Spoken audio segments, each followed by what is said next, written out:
नमस्कार दोस्तों, मैं ऋतुराज लोकतंत्र की आवाज़ में आपका स्वागत करता हूँ। 2024 के लोकसभा चुनाव के परिणाम आते ही बहुत कुछ नया देखने को मिला।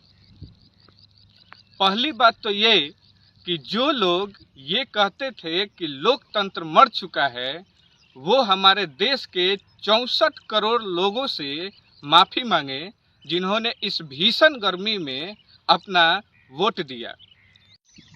और इन नतीजों ने बता दिया कि अब देश की राजनीति बदलेगी। जी हाँ, क्योंकि इस बार का परिणाम बहुत ही चौंकाने वाला है। जिन पार्टियों के बड़े बड़े नेता अपने आप को सुपीरियर और किंग समझते थे, उन्हें इस लोकतंत्र की जनता ने बता दिया कि यहाँ की असली किंग यहाँ की आम प्रजा ही है। क्योंकि जिस राम मंदिर के भरोसे भाजपा पूरा मैंडेट चाहती थी, वो उसी अयोध्या से हार गई।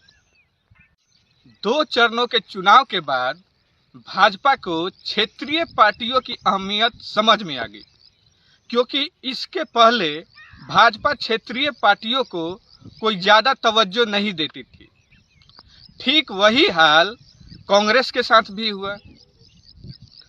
क्षेत्रीय पार्टियां कांग्रेस को कुछ ज़्यादा तवज्जो नहीं दे रही थी, लेकिन जैसे जैसे चुनाव बढ़ते गए उन्हें भी एहसास हो गया कि कांग्रेस अभी भी उनसे बड़ी पार्टी है।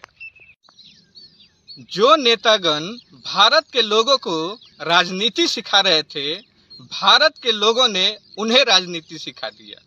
चुनाव परिणाम घोषित होने के बाद किसी भी पार्टी ने चुनाव आयोग, चुनाव आयुक्त या फिर ईवीएम पर कोई सवाल नहीं उठाया। इससे ये प्रमाणित होता है कि हमारे यहाँ का जो चुनाव होता है वो पारदर्शी होता है, इसमें कोई भी झोल झाल नहीं होता। इस बार पुरुषों की तुलना में महिलाओं ने ज़्यादा वोट किया। इससे ये तो साफ होता है कि महिला सशक्तिकरण का प्रभाव पड़ा है। वहीं पक्ष और विपक्ष की पार्टियों ने जिन मुद्दे को उठाया, भारत की जनता ने उसे खारिज कर दिया। जैसे लोकतंत्र के खतरे का डर होना, संविधान के खतरे का डर होना और आरक्षण के खतरे का डर होना।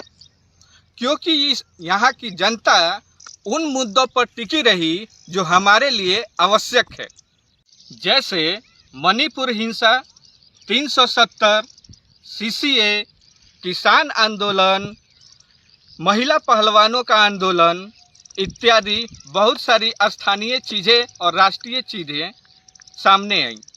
के युवा मतदाताओं ने ये बता दिया कि उनके साथ छल नहीं चलेगा। समय समय पर सरकारी वैकेंसियां नहीं निकलना और बेरोजगारी चरम पे जाना, ये उनके लिए कष्टदायक रहा। हर परीक्षा का प्रश्न पत्र पहले लीक हो जाना, ये भी एक बहुत बड़ा मुद्दा रहा। जनता ने वॉशिंग मशीन के फॉर्मूले और दल बदलू नेताओं को भी अच्छा सबक सिखाया। हर चरण के बाद पार्टियां बेतुके मुद्दे को ज़्यादा हवा देती थी, जबकि महत्वपूर्ण मुद्दे को दरकिनार कर देती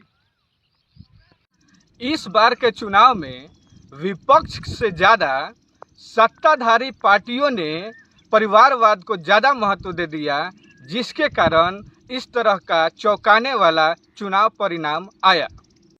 ये तो थी मेरी सोच, लेकिन आप अपने तरीके से भी देखिएगा तो बहुत कुछ नई देखने को मिलेगी।